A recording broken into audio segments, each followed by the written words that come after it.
And there I was, approaching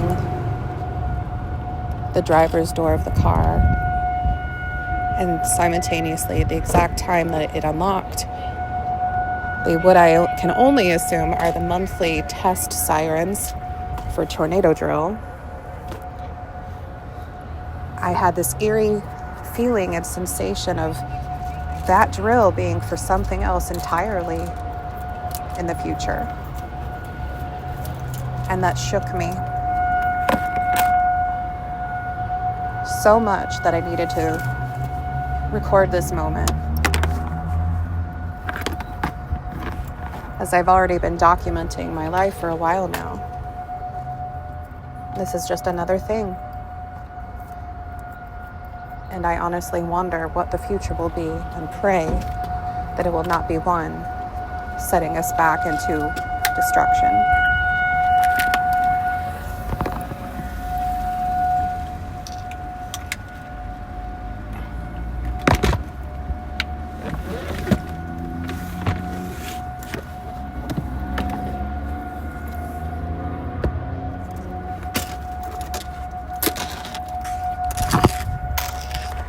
Okay, here's some perspective since I see it's still recording. The thought could go with a quote or a picture or something that would say something along the lines of, "For what siren will we hear when the bombs are about to arrive?"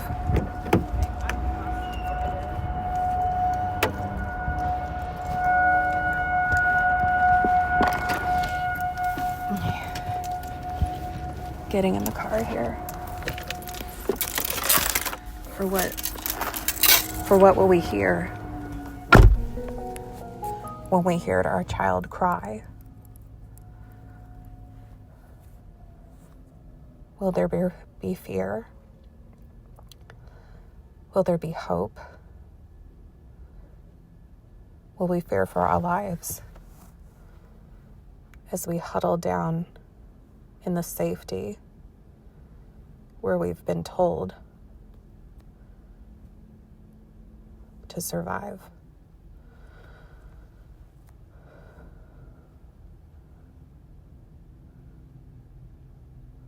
What will we do when forces continue to break us apart? As we all say, united, we want to follow our heart. I fear we have been blinded, and we no longer can see the future has not been foretold, but the past.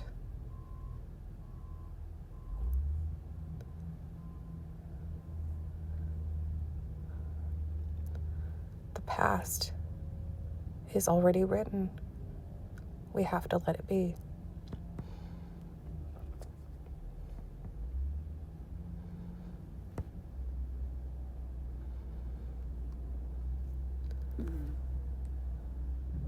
And while I sit in awakened nightmare, continuing through the day, I pray that this does not break my spirit.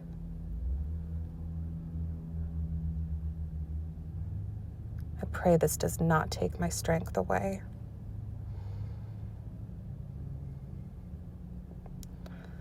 I want to still be steadfast in my belief and in what I know is the truth.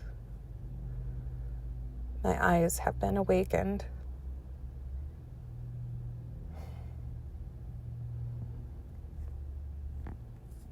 The mind knows. The heart strains.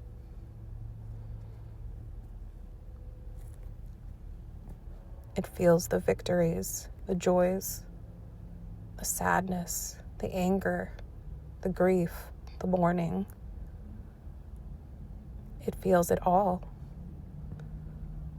Almost like a portal of emotions stabbing into my heart. simultaneously with each breath.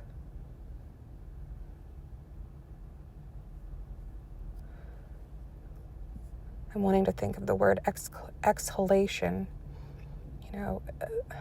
With each breath that is taken in, it is released. I exhale. But right now, I exhale uncertainty. The unknowingness can be so frightening. And through it all, the person who voted, the counties who voted, the cities who voted, the states that voted, the country, collectively came together. And from what I know right now, there is no dispute of numbers unless something really did happen and go wrong. I feel like we'll find that out in the future. Will one demographic or group of people, will they be quick to point fingers?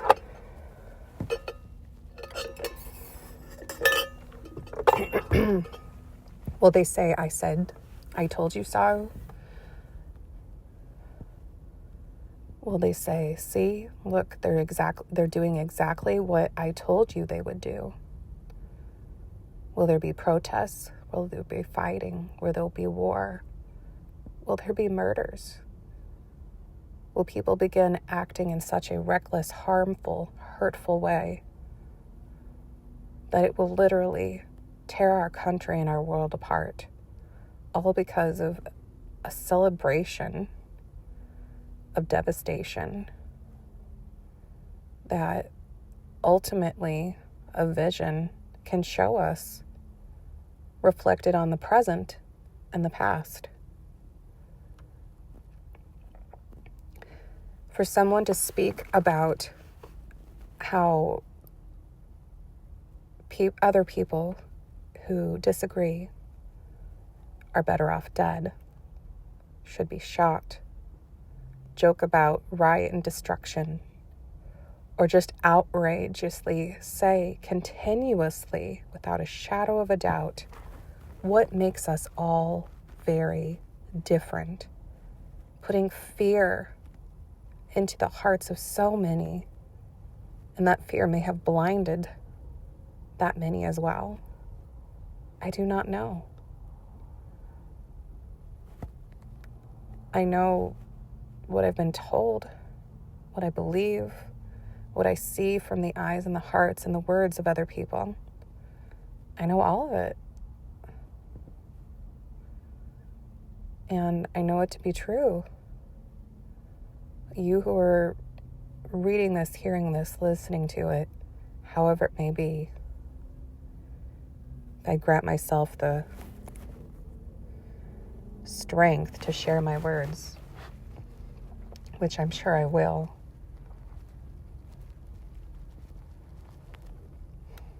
You don't have to believe that I have been shown visions or attained enlightenment or reached a state of spiritual nirvana where I've got it figured out. Or at least I have it figured out for what it's been shown for how I should live and lead my own life. I'm not telling other people what to do with their lives. I love you no matter what, even if you are the knife that stabs into my heart. My dear friend, why? I understand the why, but why? Why do you feel the need to attack? What harm has become of you? Have we watched too much television, the media, listened to what the government has said? Or people who are also fearful, strong-minded individuals, confident in their beliefs, These are all separate examples, so it's definitely not a definition of one individual person. But here's the thing. Do we let the influence of the outside sources determine who we are as individuals?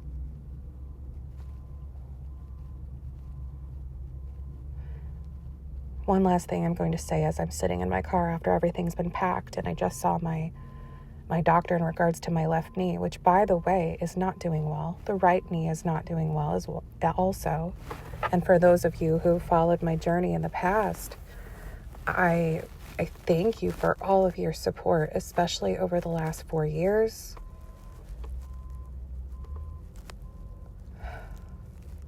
When I was pregnant during the pandemic, during a stressful election year, and everything being closed down, shut down, or extremely restricted due to illness, I still went forward. I continued to hold on to hope. I created a page about hope called Holding On to Hope. And that became my outlet, my therapy, my ability to be able to speak however I felt I needed to support other people and to gain that support and prayers and thoughts and loving hearts, community for myself and my family. The person I was most concerned about is the person I still am, and that is my child,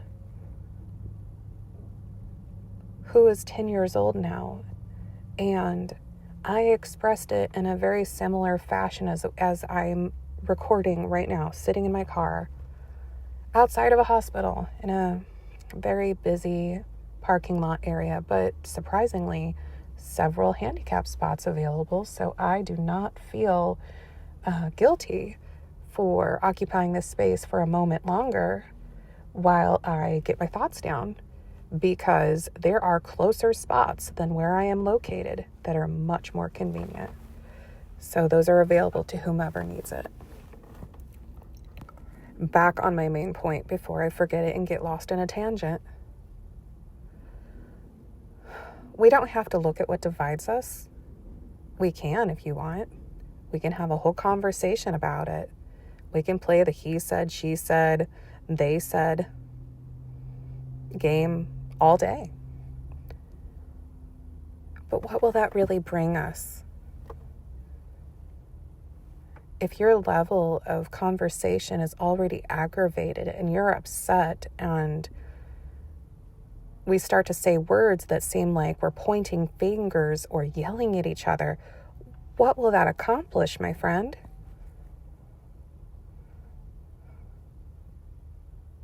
I feel like I was going towards stating the differences, the beliefs that I see on both sides. I think I might mention a few just to, I guess state a point to help make it clear that I do actually see and I understand it from both positions. Okay? I guess I'll start with Democrats, since if we're going to put liberals / Democrats / people on the left / snowflakes, really, guys? My little miracle baby, who I froze and unfroze, is definitely not a definition of any negative component to what that labeled name presents. It feels so juvenile, guys. Come on, we can do better. Democrats aren't always known for being what feels like the best for people who are more conservative in their viewpoints or their lifestyle. The times have changed, believe it or not. So the ideals of our ancestors have also adapted and grown with, population growth, technology, the instant news that can be spread across the entire world, all thanks to the technology that our ancestors were able to help give us. And we're using that to pull ourselves apart when our ancestors wanted to do these things to pull us together. That also wrecks my brain. Like, what are we doing, guys? Why are we so divided here? Instead of being upset and sitting myself in a room and just with silence and stewing in it, I want to continue to do what I feel like I've been gifted to do. And that's to talk about it, to use what talents I have, so to speak, vocal ability, musical ability, and just the gift of being able to actually have a mind that fluidly lets me actually say my words. Fibromyalgia still gets in my way, so I do have my brain fog moments still, and I get lost in my tangents sometimes. However, I usually get back to where I was talking, and that is a gift. That is what I feel like one of my missions is, as well as to support others, to help people in need. Where I was before I got off on that little tangent, and apologies as this is going a little bit longer than I intended with my recording. So thank you for hanging in there with me. Democrats have stereotypically, I have heard, and from what I can sense from the opposite directions, we are too aggressively progressive. Perhaps that's not the best terms, but we are definitely a forward thinking. And I say we as in like, okay, I voted blue. And I will tell you that honestly. However, as things have adapted and changed and grown since I lost my daughter 4 years ago in December, due to full trisomy 18. Okay? I decided to make the choice to carry her to full term, even if it was going to hurt my body. If it came to that point to where my life was at stake, I already knew that the chances of her even making it to her due date were just not good. So many people use the words terminal pregnancy with me. Whenever I was pregnant, by the way, I still had like about 4 months left to go. I think here, about 3 months or so. Anyway, if I had chosen at that point, it was within my right to do so, to terminate a child that will probably never be able to live. Or it was told a child that will die in womb. That would put more potential harm and risk to myself carrying a child that has passed than to continue forward. The body doesn't always let go. I lost twins back in 2012, December. December is not an easy month for me, but I lost them. They both passed away on their each individual day. We tried our best to have an intervention to help them. They were identical. There was a shared placenta. So we used a micro-lasering surgery on the placenta to help with that. It did not go well. There were still connections somehow. And when one baby died, within 24 hours, the other did too. It would then be pretty much at the start of the month to at the end of the month. My body was not ready to let go, and I was not doing well. I was carrying 2 babies that had passed away, and I carried them until after Christmas. Within the first week to the end of the month, my life was devastated and turned upside down. Fast forward to the point of 2020 in December, and I give birth to my daughter. My husband was there. My son, remarkably, was able to visit due to angels who worked in that hospital that we were at. They used the most cautious and careful policies and did what they could. Once it was palliative care for our daughter, and she was barely hanging on, we wanted her to at least meet her big brother once, and for him to meet her. We had about 10 hours with her. Her birth and death are on 2 separate days. My friends, there are some states that have voted yes to be able to allow a person who is born with a uterus to be able to make the choices for their own body.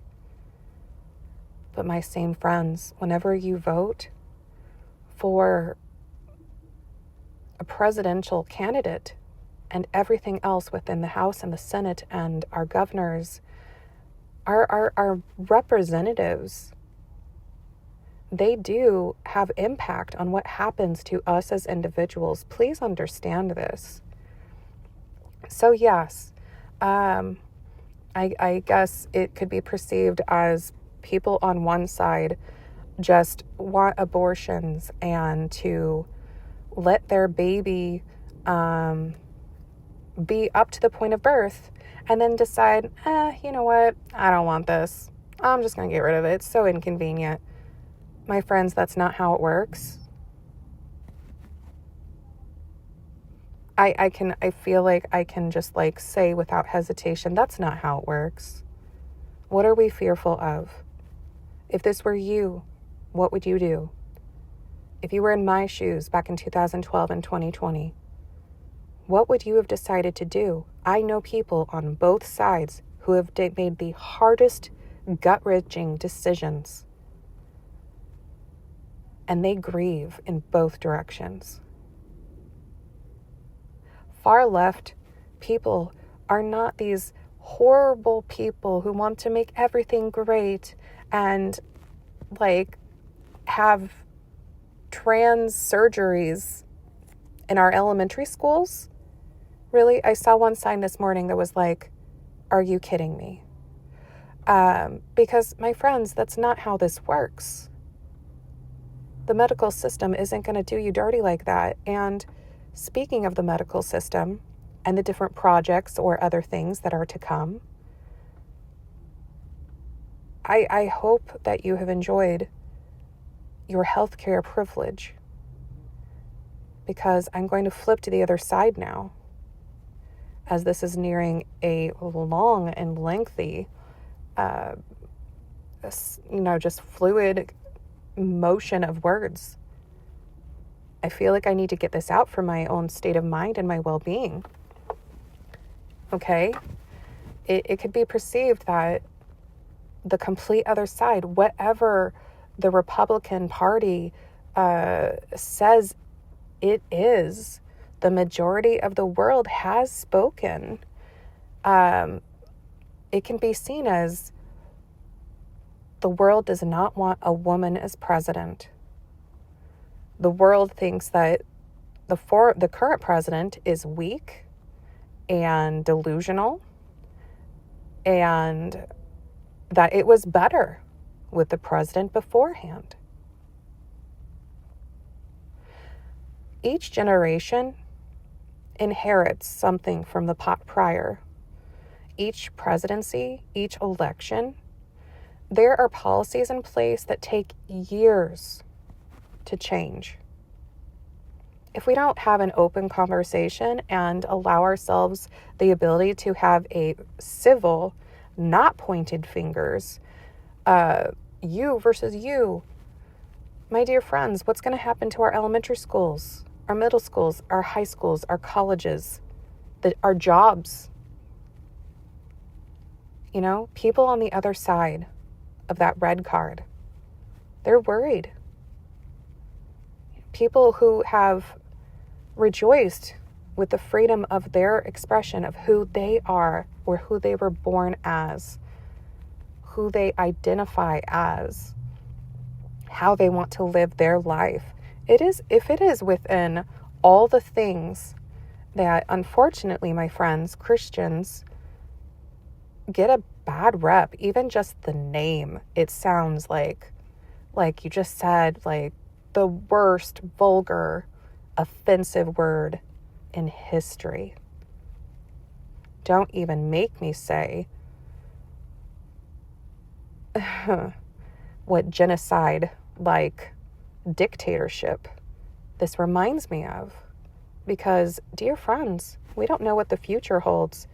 And I really hope that you are ready to join forces with all the world and hold hands with your enemy. Love your neighbor regardless. Because we're going to have to do this growth thing together. People on the red card are not known for their outstanding qualities. And so is the blue card. It's like cards in a game. But folks, this is not a game. This is life. This is going to have real world, generational consequences. And I pray benefits. The benefit only arises if we actually have learned something from what has happened in the past, what continues to ripple towards the present, what is living in the now, and the possibilities that could be. Change is possible if we work together. I don't want to do the comparisons anymore. This is long enough. I've said a lot. Welcome to this podcast episode, and I will go back and share other ones. I have been told that, or not told per se, but I have things, I've recorded things, I've written things. I am creatively inspired in that aspect. Art, music, drama, poetry. That was all like a very big interest to me from way early on in childhood. And I've been raised in churches and faith, all Christian based. And I've had my own individual journey that I've gone on. Here's the thing. I had to make that journey. I had to go through it. And if it was going to teach me anything, or if it was going to have an impact for my future, I had to be open and receptive to it.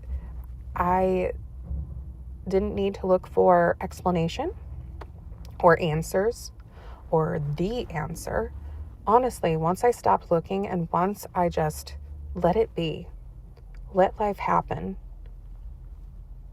that's whenever I feel like my mind was the most clear. And it's been life-changing, revolutionary. It's been transforming every little aspect that I feel like defines me as a person. And I'm still trying to figure out who that is. But I'm going to keep doing what I do. I'm going to donate my time and my effort, and I'm going to give financially however I can. I'm going to continue to do the things that I feel are right, because that is what I feel like I'm here to do, to be there for other people. But I also need to be there for myself, and that's going to be using my voice. It's going to be using my written words. I welcome you to follow me here on this page, because I think just holding on to hope, while it started about my daughter, Noelle, it's so much more, and it's had its own little transformation over the last 4 years. I've gone through a whirlwind of emotions, and once I began to have mindful clarity, it's like I was born again, so to speak.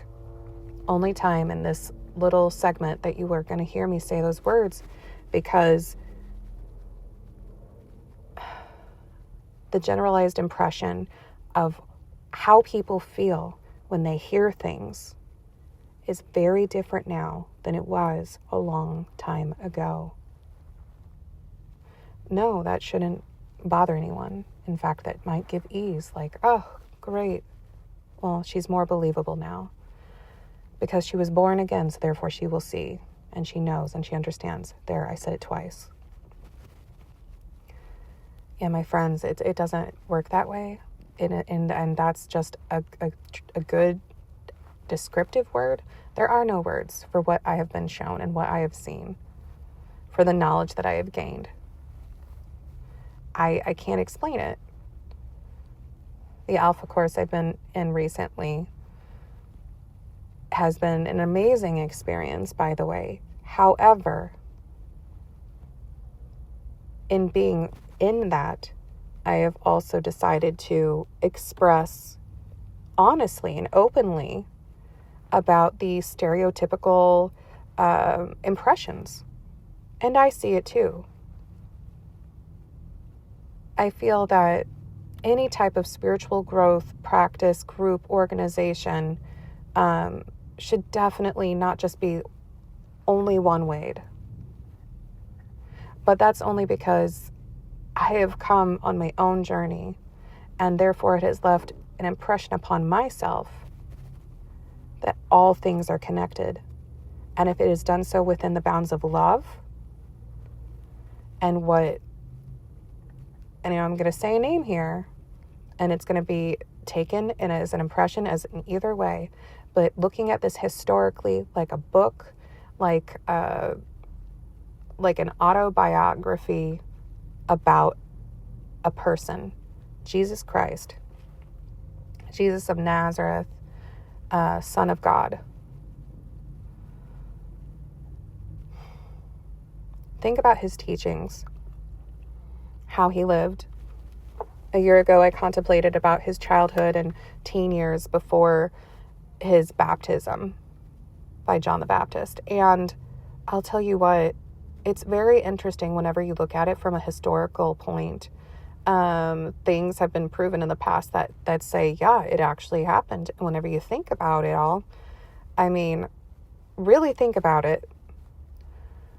This is what the Course has helped me understand. And then just being open-minded has allowed me to have the ability to see and to believe in what can't be seen. That is faith. And that is also hope.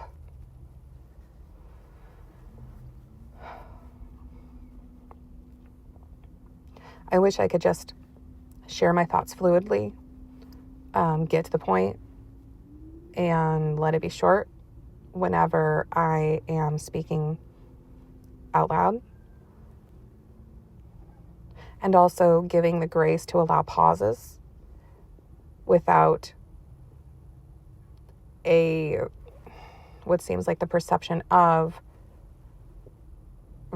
like ready to go, snap back, reactive words of just utter defense.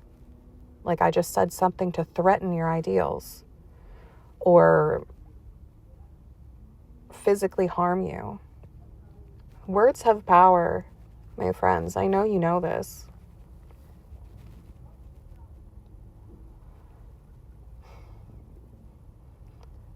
When it feels like something greater than you helps you see a part of your life and the world around it in a different way, is that not like the Holy Spirit comforting your soul and helping you be able to live a fuller life?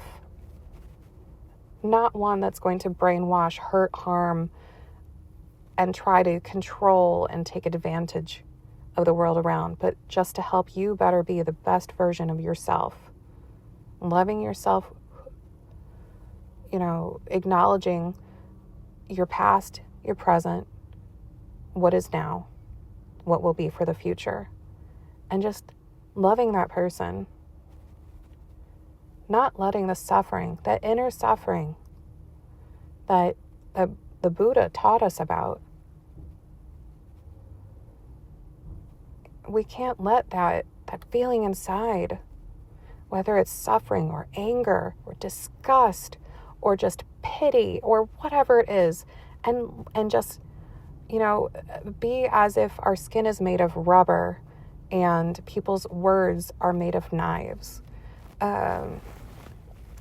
It doesn't pierce through. It just bounces off, and then it will attack everyone around us. Have I mentioned I'm a very visual person? Because I am, and I know I've said that before. Metaphors and visuals, I feel like, help me communicate better to the world. And now this is a very long episode in Conversations with Evelyn. Thank you for listening today. Jesus Christ, the person, he did his very best in a time where there was no electricity. There was not very much of anything other than everything done by hand, and a very difficult time where you had to farm your own food, or you had to get it from an area that was then run by rulers or dictators or other people, eventually, kings, queens, just everything. I can't think of all of it because my fiber brain wants me to stay on point, and therefore it cannot just run the mill, say all the things.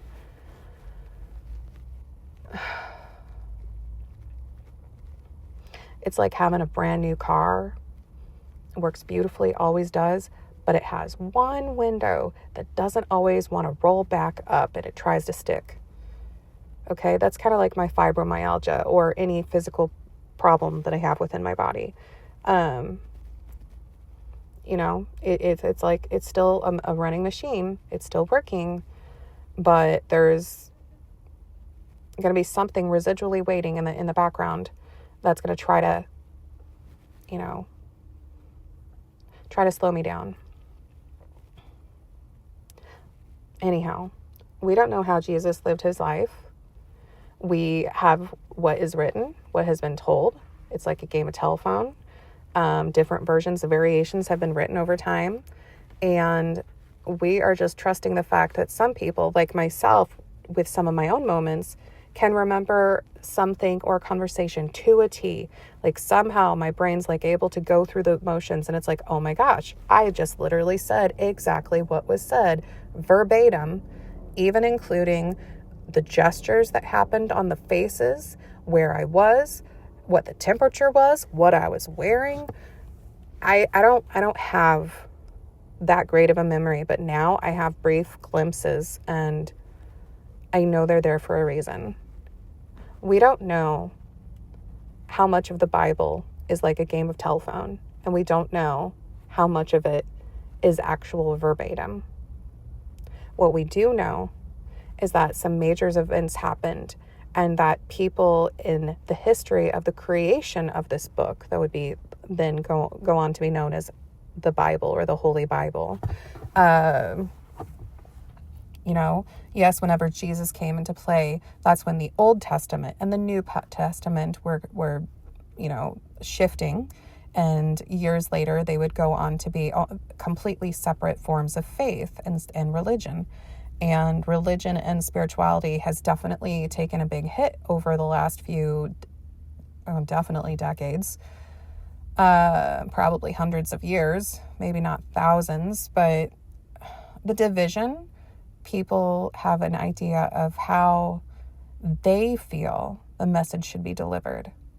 Their personal feelings, even though many say they're unbiased, I feel like there is still that influence on the inside that shifts a mind direction, or perhaps the influence of others. Oh, everybody else is voting this direction. I guess I better do it too. Well, I don't like this candidate. Well, I don't like the other candidate. Well, I like them less because I hear how horrible they are, that they're cheaters and liars and everything's just fraudulent. So I'm going to do this, which can then be seen as petty and completely without remorse. In fact, many of you are celebrating today. Many of you celebrated last night or even a week ago. You didn't even have a shadow of doubt. You were ready. You knew it was going to happen. The rest of the world, we did not all know. Okay? I did not know. My son is devastated. Like I said, I told him in the most calm voice, similar to as I'm speaking now, and I honored him to the best of my ability. I even said, hey, do you need to come to my doctor's appointment with me, and do I need to drop you off to school later? We have open conversations at our dinner table. I'm not going to scare him to think the way I want him to. I'm going to let him come to his own decisions and his own choices. Ultimately, he is an individual, not my mini-me. His own individual self. If he wants to be known as a she or take steps to change his physical form, that will not change who my child is on the inside. We do not know the aspects of our history, of all the different authors and everything that has been written in the Bible. We do not know that. We shouldn't need to have proof of everything to have belief in what cannot be seen.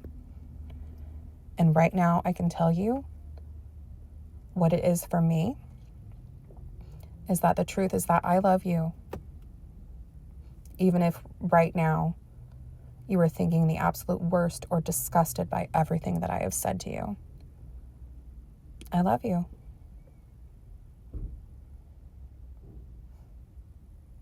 This does not mean we need to be friends. This does not mean we need to hang out with each other. This does not mean I need to have you as a part of my inner life, in my circle, in my community. But I can still love you. Even if you wish to cause harm, which I pray you don't. Even if you plan on celebrating, seeing the election as a victory, or just seeing this as like not a big deal. Like, hey, person who's recorded an over now 40-minute episode of thoughts with a person that you don't even know. Who are we to judge?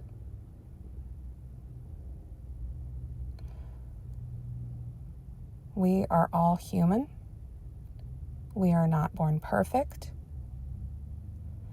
And our words, choices, and actions have a ripple effect on everything to come and that will be. Future children and generations of now are looking to us to help pave the way. We can't just be so self-absorbed in ourselves that we cannot see the needs of other people. That we get so strong-willed and minded in one direction that we lose track of all the other destinations.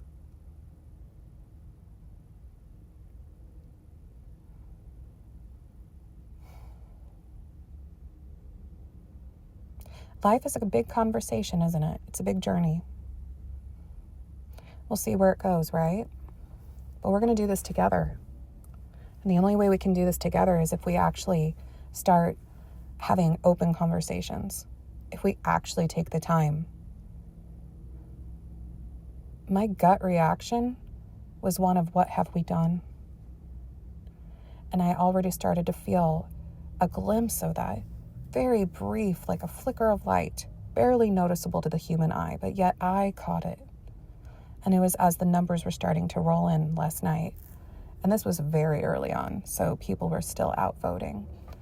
And I had this feeling of, I just pray in the morning, the first thing that I don't have a gut reaction to say, or that, going on a brain tangent, like, did I say the correct word in this correct order? Thank you, brain. I I didn't want it to like have that feeling and sensation that like the first thing I would see in the morning after reading and listening or whatever would be, what have we done? But my dear friends, what have we done?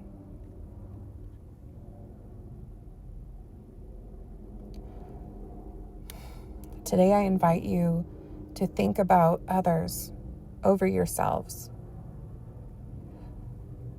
to think about how we speak to one another.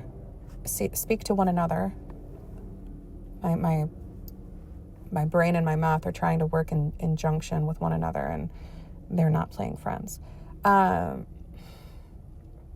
Sometimes words are difficult to come out, and people who face ailments that aren't visible to the naked eye, I would hope that you understand that perspective and that struggle that I have daily. I should say it's a challenge. Sometimes it feels like a struggle, a lot. But lately these days, my body's going a complete opposite direction, but the way I'm able to think and speak has been steadfast and true, and it's only grown stronger. The what have we done? We can't undo what has been done, but we can try to make the best of it, and we can pull ourselves together, and we can have hope to find that genuine love, to walk in the way of the Buddha, who saw that vision of nirvana, attained enlightenment while sitting and reflecting on everything about life. To be like Jesus, who was raised in a vastly different time. Okay, yes, the Buddha was too. Gandhi, Martin Luther King, Mother Teresa. Can't think of any other names off the top of my head, but there you go. People in history have lived in different circumstances and different ways of living. However, their generations before them raised their parents. It determined the possibility of how they would then be raised, and everything around them. Advancement in technology and everything in between has changed the way the world is now. So what would Jesus do?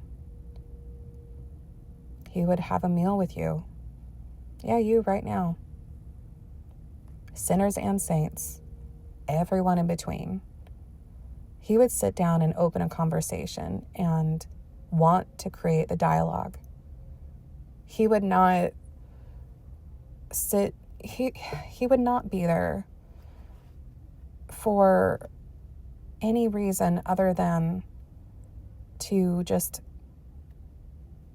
show you how much you're loved and you're cared for. And I hope that all came right out in my brain. I feel like I was trying to go a direction and then my fibro took it in a completely opposite direction.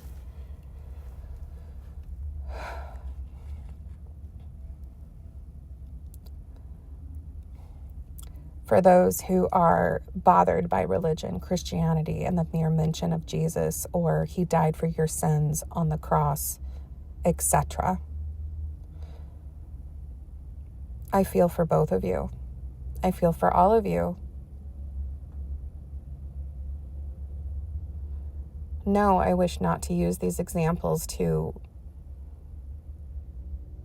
push you away from trying to hear what I have to say or what I want to say. I hope you're open to the conversation. I pray that you do want to hear what I have to say, and that you understand that Jesus's teachings, within given the times and everything that it was back then at that point in history, things that were unsaid may not have been documented. People who lived a certain way may not have been written about. And the world is so much larger than one tiny little area.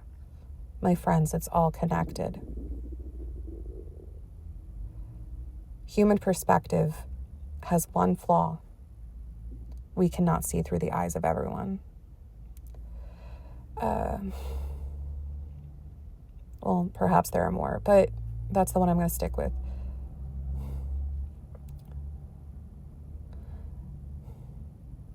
Perhaps the point I'm going with, and then Jesus wept.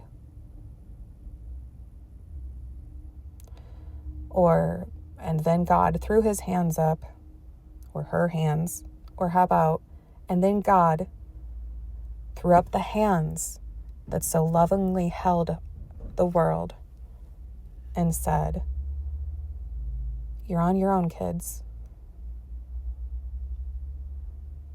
I've intervened in the past, and I'm here for you now." However, the change of the world has made it so to where those that I send to you have become like a sacrifice, feared for their knowledge or their abilities, their gifts to help the world. They have been crucified. They have been murdered. They have been disbelieved. Got really meta and on a brain tangent there, but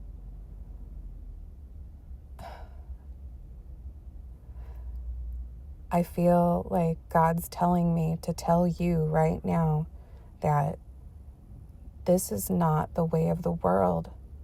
That is the message.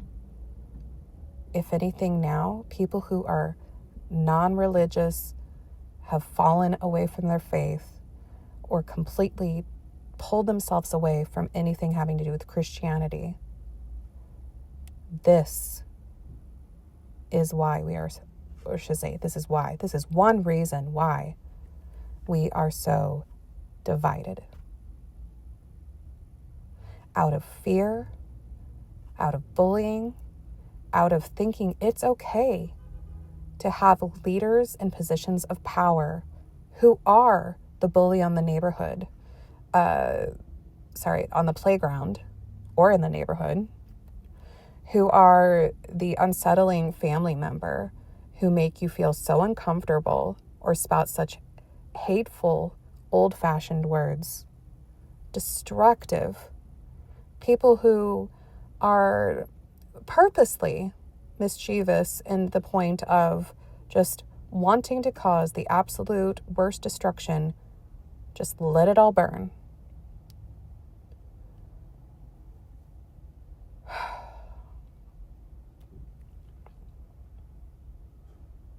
Christianity has changed so much. I welcome you to hang in there with me as we go on this journey together and we try to look forward with loving, open eyes and a heart filled with hope. Please take care of yourself, and I'm here for you, and I love you. And I know this might just sound all unbelievable and hokey. Believe me, 20 years ago me may have felt the same way, but I was also, living in a different place, had a different group of friends and a community around me, had a different mindset all my own, and was dealing with a lot of difficult physical ailments and just having a lot of uncertainty and fear and worries that were just meeting unchecked. 20 years ago, me would have looked at me now and gone, what? And I may have succumbed to the whole point of dismissal, just like that.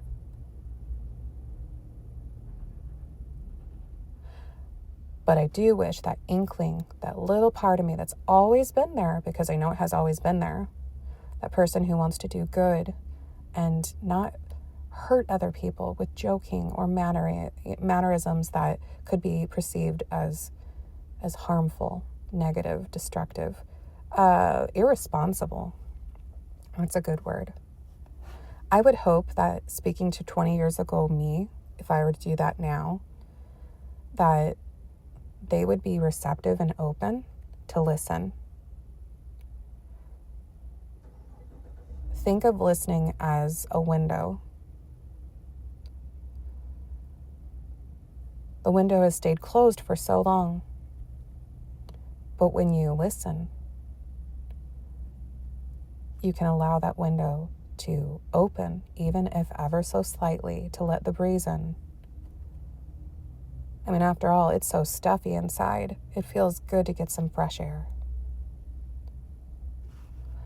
Perhaps that is what the blue side perspective has become. Are we so fearful of what the fresh air will do to us that we would rather suffocate on the inside with the air that's not circulating around us, that's becoming warm and uneasing, uncomfortable? That fresh air is right out there. And as long as we're not asthmatic and we've taken our allergy pill for the day,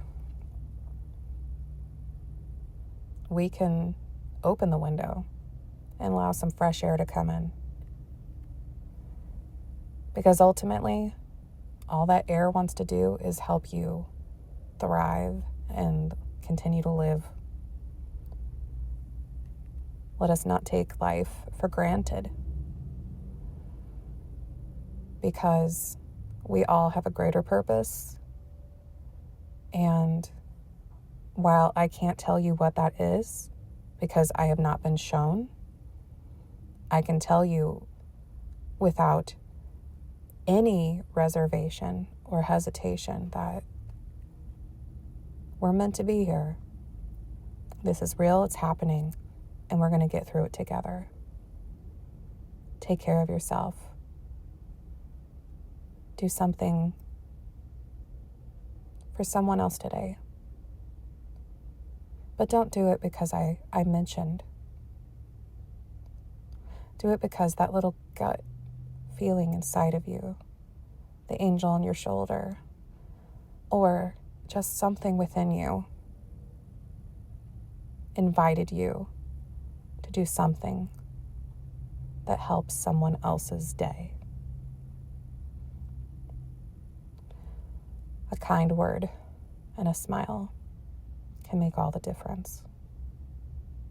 Much love and take care of yourself.